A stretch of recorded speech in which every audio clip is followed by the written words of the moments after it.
राजपूत जी से ही करते हैं और सुरेंद्र जी से ही समझना चाहते हैं विपक्षी एकता की कोशिशों को कैसे देखते हैं सुरेंद्र राजपूत जी। कांग्रेस की लाचारी के रूप में देखें, कांग्रेस की बेचारगी के रूप में देखें, या कांग्रेस की अहमियत के तौर पर देखें कि देश का सबसे बड़ा राजनीतिक दल के मुकाबले देश के सबसे पुराने राजनीतिक दल ने आखिरकार मान लिया है कि हमसे अकेले अब चुनौती देना, निपटना संभव नहीं है। इसलिए जो हमें चुनौती देते रहे या जो हमसे ही निकले हुए हैं उनको बैसाखी बनाया जाए और उनके भरोसे इस दौड़ को पूरा किया जाए। तो सुरेंद्र जी थोड़ा दृष्टि मिले। स्मृति ईरानी ने कहा है आज कि जो स्वयं खड़े नहीं हो सकते हैं एक दूसरे को सहारा देकर खड़ा होने की कोशिश कर रहे हैं। क्या कहते हैं सुरेंद्र जी स्मृति ईरानी के इस विचारोत्तेजक बयान पर?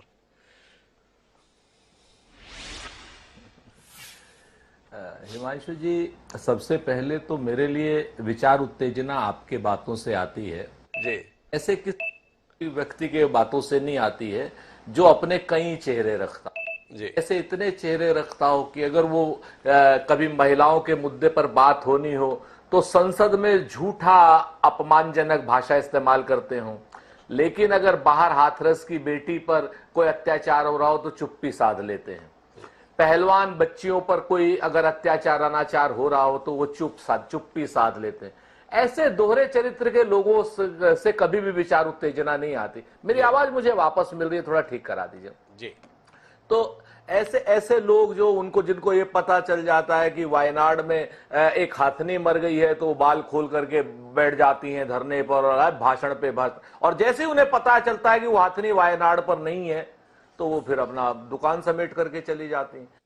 रुपए के सिलेंडर पर जो हैं वो चली जाती हैं अपना ढोल बजाने के लिए मार्केट में पूरी तरीके से, लेकिन आज 1200 रुपए के सिलेंडर पर चुप है। तो ऐसे दोहरे चरित्र के लोगों के ऊपर बहुत ज्यादा समय नहीं व्यर्थ करना चाहिए।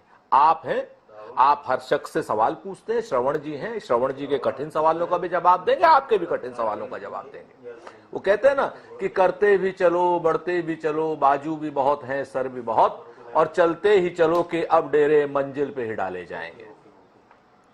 मसला यहां पर यह है कि आप 3 सवाल लगातार पूछ रहे हैं। आप कह रहे हैं भारतीय जनता पार्टी मजबूत है, हम कमजोर हैं। ये तो अपने आप सामने दिखाई दे रहा है कि भारतीय जनता पार्टी के पास 303 सांसद है, हमारे पास 54 है। अपने आप है सामने। अगर आज की डेट में प्रचंड बहुमत में भारतीय जनता पार्टी की सरकार, तो उसको स्वीकार करने में कोई बुरी चीज नहीं है, अच्छी बात है। संगठनिक रूप से भी हम अपना ताकत लगा रहे हैं। लेकिन जिस दिन के बाद भारतीय जनता पार्टी मजबूत हो चुकी है और भारतीय जनता पार्टी ने चुनाव जीत लिया है, हमने उस दिन के बाद अपना काम किया है, भारत जोड़ो यात्रा की है, जिसका प्रतिफल हमें भी कर्नाटक में भी मिला है।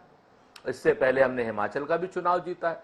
प्रतिपक्ष ने तमाम राज्यों के चुनाव जीते हैं। प्रतिपक्ष ने बंगाल का चुनाव जीता है, प्रतिपक्ष ने अन्य जगहों के चुनाव जीते हैं। महाराष्ट्र में इन्होंने सरकार रॉबरी करके बनाई है, आपके सामने है। महाराष्ट्र विकास अघाड़ी को तोड़ करके ईडी के जरिए उन्हीं एमएलए को तोड़ करके जिनको ईडी का संबंध दे करके और क्या क्या किया हुआ एक नाथ शिंदे को आपको सब पता। तो उस दिन से, जिस दिन 2019 के बाद से हम लगातार मजबूत होते जा रहे हैं और भारतीय जनता पार्टी के लोग कैसे साथी लगातार छोड़ते जा रहे हैं, वो कमजोर होते हैं। अकाली दल ने छोड़ा, जनता दल यूनाइटेड ने छोड़ा, शिवसेना ने छोड़ा। ये 3 प्रमुख राजनीतिक घटक दल हैं जो एनडीए को छोड़ चुके हैं। इस पर इनको जवाब देना होगा।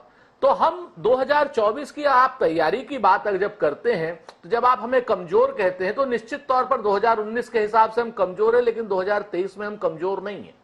जनता हमारे साथ है, मुद्दे हमारे साथ हैं, चेहरे की जो आप बात करते हैं, हमारे पास कई चेहरे हमारे साथ में हैं, संसदीय प्रणाली का लोकतंत्र है हमारे साथ में। और आज की डेट में जब हम बात करने चाहते हैं तो आप जैसा चैनल भी हमारे साथ में जो जनता के मुद्दे उठाता है, हाँ, वो बाकी नोएडा के जो हिंदी चैनल्स हैं जिस तरीके से भारतीय जनता पार्टी का महिमा मंडन करते रहते हैं, वो हमारे साथ में नहीं है। कोई बात नहीं, श्रवण जी जैसे लोग सत्य के साथ में। तो हमें इसकी परवाह नहीं है कि कौन क्या कर रहा है, हमें इसकी परवाह है कि हम क्या कर रहे हैं। हम मोदी की बात कर रहे हैं या मुद्दों की बात कर रहे हैं।